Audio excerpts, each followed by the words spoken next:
বন্ধুরা, আমি আবারও চলে এসেছি দুই জার রান্নাঘর নিয়ে। আজকে আমি দেখাবো ডিম ভুজিয়া। কড়াইতে কিছু পরিমাণ সরিষার তেল নেব। সরিষার তেলটা ভালো করে গরম করে নেব। গরম হয়ে গেলে কেটে রাখা পেঁয়াজগুলো দিয়ে হালকা ভেজে নেব।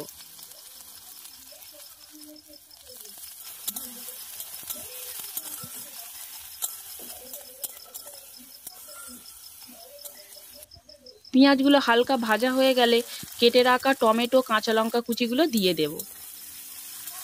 ওগুলো হালকা ভেজে নেব।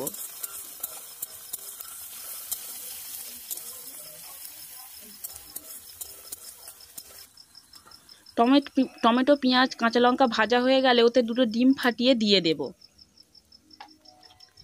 ডিম ফাটিয়ে নাড়াচাড়া করতে থাকবো। বন্ধুরা, এই ডিম ভুজিয়াটা সর্বদা নাড়াচাড়া করতে থাকবে, নাহলে ডলা পাকিয়ে যাবে।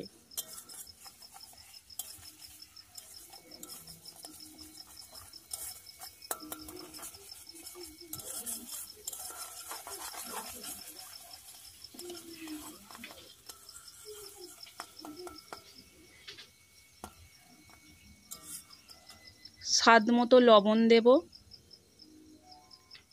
সামান্য হলুদ গুঁড়ো দেব, সামান্য গুঁড়ো লঙ্কা গুঁড়ো দেবো। যেহেতু কাঁচা লঙ্কা দেওয়া আছে সেই অনুযায়ী ঝালটা দেব। এইভাবে নাড়াচাড়া করলেই আমাদের ডিম ভুজিয়া একেবারেই রেডি। এটা গরম ভাত বা রুটির সঙ্গে মারাত্মক লাগে।